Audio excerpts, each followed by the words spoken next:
اور میرا چینل پسند آ رہا ہے تو پلیز لائک اور سبسکرائب کرنا مت بھولیے. اگر ہم چارلس ڈارون کے نظریہ ایوولوشن کو دیکھیں تو اس کے مطابق تمام جاندار ایک دوسرے سے کسی نہ کسی سطح پر جڑے ہوئے ہیں.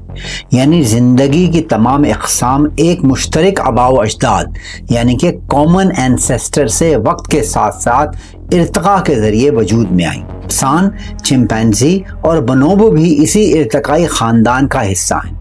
جدید جینیٹک ریسرچ سے یہ معلوم ہوتا ہے کہ انسان اور چمپینزی کے ڈی این اے میں تقریباً 98.8% مماثلت پائی جاتی ہے. سائنسدانوں کے مطابق ہمارا ارتقائی راستہ تقریباً 5 سے 7 ملین سال پہلے چمپینزی اور بونوبو کے آباء و اجداد سے الگ ہوا. اس کے بعد لاکھوں سال کے دوران انسان آہستہ آہستہ مختلف مراحل سے گزرا. فوسلز ہمیں اس سفر کی ایک حیرت انگیز کہانی سناتے ہیں. ابتدائی انسان نما مخلوقات جیسے سائلنتھروپڈ چیڈانسز اور پھر آسٹرولوپیتھیکس، اس کے بعد ہومو ہیبلس اور پھر ہومو ایرکٹس اور آخر کار جدید انسان یعنی کہ ہومو سیپینس جو کہ ہم ہیں. یہ ارتقاء ایک دن میں نہیں بلکہ لاکھوں سال کے دوران بے شمار چھوٹی چھوٹی تبدیلیوں کا نتیجہ ہے. انسانی ارتقاء میں سب سے بڑی انقلابی تبدیلیوں میں سے ایک تبدیلی تھی آگ پر قابو پانا. آثار قدیمہ سے ملنے والے شواہد بتاتے ہیں کہ ہومو ایرکٹس نے تقریباً 10 سے 15 لاکھ سال پہلے آگ کے استعمال کو سیکھ لیا. شاید آج ہمیں آگ ایک انتہائی عام سی چیز لگتی ہو، لیکن حقیقت یہ ہے کہ اس نے انسان کی زندگی ہمیشہ کے لیے بدل دی. آگ نے صرف ہمیں سردی سے نہیں بچایا یا اندھیرا دور نہیں کیا، اس نے ہماری بایولوجی اور ہمارے معاشرے دونوں کو تبدیل کر دیا. اس سے پہلے ہمارے آباء و اجداد دوسرے بندروں کی طرح زیادہ تر کچا کھانا کھاتے تھے. کچا کھانا سخت ہوتا ہے اور اسے چبانے میں زیادہ وقت لگتا ہے اور ہضم کرنے کے لیے بھی جسم کو زیادہ توانائی خرچ کرنی ہوتی ہے. یہی وجہ ہے کہ آج بھی چمپینزی اور دوسرے بڑے بندر اپنے دن کے 8 سے 10 گھنٹے صرف کھانا چبانے میں گزار دیتے ہیں. لیکن جب انسان نے کھانا پکانا شروع کیا تو سب کچھ بدل گیا. پکا ہوا کھانا نرم تھا، آسانی سے ہضم ہو جاتا تھا اور جسم کو کم محنت کرنی پڑتی تھی. نتیجہ یہ نکلا کہ جو توانائی ہاضمے پر خرچ ہوتی تھی وہ آہستہ آہستہ ہمارے ذہن کے نشو و نما پر خرچ ہونے لگی. اس سے سائنسدانوں کا خیال یہ ہے کہ یہ وہ اہم فیکٹر تھا جس نے لاکھوں سال کے دوران انسانی دماغ کو بڑا اور پیچیدہ بنایا. اور جیسے جیسے دماغ بڑا ہوتا گیا ویسے ویسے انسان میں نئی صلاحیتیں پیدا ہوتی گئیں. زبان وجود میں آئی، اپنے بارے میں سوچنے کی صلاحیت یعنی کہ سیلف اویئرنیس پیدا ہوئی. اس کے اوپر میرا ایک پورا ویڈیو ہے کہ انسان نے سوچنا کیسے شروع کیا، لنک میں آخر میں چھوڑ دوں گا. انسان نے مستقبل کے بارے میں منصوبہ بندی شروع کر دی اور پہلی بار وہ ایسے خیالات پر غور کرنے لگا جو آنکھوں سے نظر بھی نہیں آتے تھے، جیسے انصاف، اخلاقیات، خدا، خوبصورتی، ریاضی اور فلسفہ. میں نے انسانی دماغ کے ایوولوشن پہ ایک الگ تفصیلی ویڈیو بھی بنائی ہے، اس کا لنک بھی آخر میں چھوڑ دوں. لیکن آگ نے صرف انسانی دماغ نہیں بدلا، اس نے انسانی معاشرے کو بھی بدل دی. رات کے وقت لوگ آگ کے گرد جمع ہونے لگے. وہ ایک دوسرے کے ساتھ کھانا بانٹتے تھے، اپنے تجربات سناتے تھے، شکار کی کہانیاں سناتے تھے، اپنے بچوں کو سکھاتے تھے اور شاید پہلی دفعہ خاندان، قبیلے اور کمیونٹی جیسے تصورات مضبوط ہونا شروع ہو گئے. بس سارے ماہرین کا خیال یہ ہے کہ آگ کے گرد بیٹھ کے کہانیاں سنانا بھی زبان اور ثقافت کے ارتقاء میں ایک اہم کردار ادا کر گیا. انسانی ارتقاء میں ایک اور بہت زبردست تبدیلی اس وقت آئی جب ہمارے آباء و اجداد نے 4 ٹانگوں کے بجائے 2 ٹانگوں پر چلنا شروع کر دیا. اسے بائیپیڈلزم کہا جاتا ہے. اس تبدیلی کا آغاز تقریباً آسٹرولوپیتھیکس کے زمانے میں ہوا، یعنی کہ 40 لاکھ سال پہلے. 2 ٹانگوں پر چلنے کے کئی فائدے تھے. انسان زیادہ دور تک کم توانائی خرچ کر کے چل سکتا تھا، لمبی گھاس کے اوپر سے دور تک دیکھ سکتا تھا اور شکاری جانوروں کو جلدی دیکھ لیتا تھا. اس کے ہاتھ آزاد ہو گئے جن سے وہ خوراک، بچے اور بعد میں اوزار اٹھا سکتا تھا. لیکن ہر ارتقائی فائدے کے ساتھ ایک نئی قیمت بھی ادا کرنی پڑتی ہے. جب انسان سیدھا چلنے لگا تو فیمیلز یعنی کہ انسانی خواتین کا پیلوس نسبتاً تنگ ہو گیا. اس دوران انسانی دماغ بھی مسلسل بڑا ہو رہا تھا. اب ایک مسئلہ پیدا ہو گیا. بچے کا سر بڑا تھا لیکن پیدائش کا رستہ یعنی کہ ہیومن فیمیل پیلوس نسبتاً تنگ ہو گیا. اس مسئلے کو سائنس میں obstetrics ڈائلیما کہا جاتا ہے. ایوولوشن یا ارتقاء نے اس کا ایک دلچسپ حل نکالا. انسانی بچے دوسرے بندروں کے مقابلے میں نسبتاً جلد پیدا ہونے لگے، یعنی اس وقت جب ان کا دماغ ابھی مکمل طور پہ نشو و نما نہیں پا چکا ہوتا تھا. اس لیے انسان کا نومولود بچہ دنیا کے تقریباً دوسرے میملز کے بچوں کے مقابلے میں کہیں زیادہ بے بس ہوتا ہے، کیونکہ وہ جلدی پیدا ہو جاتا ہے۔ اسے کئی سال تک اپنے والدین اور خاندان کی مسلسل دیکھ بھال کی ضرورت ہوتی ہے، لیکن یہی کمزوری بعد میں ہماری سب سے بڑی طاقت بن گئی، کیونکہ بچوں کی لمبی پرورش نے والدین کو ایک دوسرے کے قریب کیا، خاندان مضبوط ہونے لگے، لوگ ایک دوسرے پر انحصار کرنے لگے، اور آہستہ آہستہ وہ سماجی ڈھانچہ وجود میں آیا جس نے آخرکار انسان کو دنیا کی غالب ترین مخلوق بنا دی۔ اور چیز جس نے ہومو سیپینس یعنی کہ موجودہ انسانوں کو دوسری سپیشیز پر برتری دی، وہ صرف بڑا دماغ نہیں تھا بلکہ کوآپریشن یعنی کہ باہمی تعاون تھا۔ ابتدائی انسان چھوٹے چھوٹے گروہوں میں رہتے تھے، وہ مل کر شکار کرتے تھے، ایک دوسرے کی مدد کرتے تھے، بچوں کی پرورش کرتے تھے اور اپنا علم اگلی نسلوں تک منتقل کرتے تھے۔ ہر نئی نسل پچھلی نسل کے علم پر مزید اضافہ کرتی چلی گئی، اور یہی انسانی ترقی کا بنیادی راز ہے۔ اس اجتماعی زندگی کے دوران مورالٹی یعنی اخلاقیات کے ابتدائی تصورات بھی پیدا ہوئے۔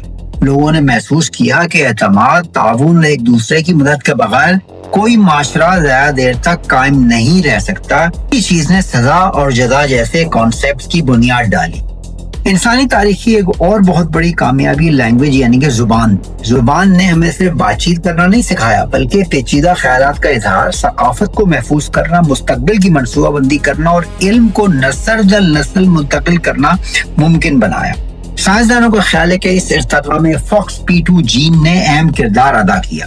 یہ جین بولنے اور زبان سیکھنے سے متعلق دماغ کی نشوونما میں مدد دیتا ہے۔ اگرچہ زبان صرف اس جین کی وجہ سے پیدا نہیں ہوئی، لیکن چند لاکھ سال پہلے اس میں آنے والی تبدیلیوں نے انسان کو بولنے اور زبان استعمال کرنے کی صلاحیت کو مزید بہتر بنا دیا۔ اس کے بعد ہومو سیپینس کی دنیا ہمیشہ کے لیے بدل گئی، لیکن ہماری ذہانت کا ایک دوسرا رخ بھی۔ ہومو سیپینس یعنی کہ موجودہ انسان، جسے ہم ارتقاء کی کامیاب ترین مخلوق سمجھتے ہیں، اس نے سیارے کو، پلانٹ ارتھ کو سب سے زیادہ نقصان بھی پہنچایا ہے۔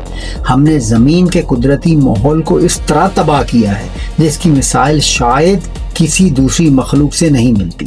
ہمارے سمندر جو کبھی زندگی سے بھرپور تھے، آج پلاسٹک، صنعتی ویسٹ اور حد سے زیادہ مچھلیوں کے شکار کی وجہ سے شدید متاثر ہو چکے ہیں۔ ہماری فضا آلودہ ہو رہی ہے، جس کی وجہ سے کلائمیٹ چینج تیزی سے بڑھ رہی ہے اور بے شمار جانور اور پودے ہمیشہ کے لیے ختم ہو رہے ہیں۔ دنیا بھر کے جنگلات ہر روز کاٹے جا رہے ہیں تاکہ زیادہ مویشی پالے جا سکیں یا ایک ہی قسم کی فصلیں اگائی جا سکیں۔ اس کی قیمت لاکھوں جانور اپنے گھروں کو کھو کر ادا کر رہے ہیں۔ لیکن ظلم صرف ماحول تک محدود نہیں، ہر سال اربوں جانور فیکٹری فارمز میں انتہائی تکلیف دہ حالات میں زندگی گزار رہے ہیں۔ سور تنگ پنجروں میں بند رہتے ہیں، مرغیوں کو اتنی تیزی سے بڑا کیا جاتا ہے کہ وہ اپنے ہی وزن سے کھڑی نہیں ہو پاتی، گایوں کو دودھ حاصل کرنے کے لیے ان کے بچوں سے الگ کر دیا جاتا ہے، کئی جانوروں کو کھال، تجربات، کھیل یا صرف تفریح کے لیے استعمال کیا جاتا ہے۔ انسانی سرگرمیوں کی وجہ سے بے شمار جانوروں کی نسلیں ہمیشہ کے لیے ختم ہو رہی ہیں۔ سائنسدانوں کے مطابق آج مختلف سپیشیز کے ختم ہونے کی رفتار قدرتی رفتار سے 1000 گنا زیادہ ہے۔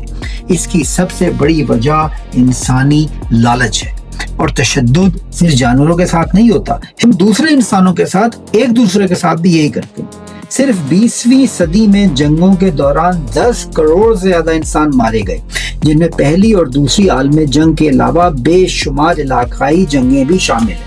امن کے زمانے میں ہم اپنے ہی بنائے ہوئے نظاموں کے ذریعے اپنی صحت اور زندگی کو نقصان پہنچاتے ہیں۔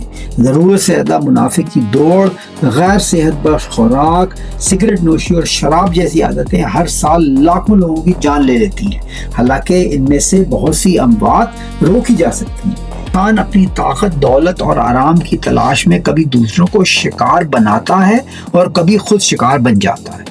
تو اب سوال یہ ہے کہ کیا آپ ابھی بھی سمجھتے ہیں کہ انسان واقعی سب سے برتر مخلوق ہے؟ کیا ہم واقعی اشرف المخلوقات ہیں؟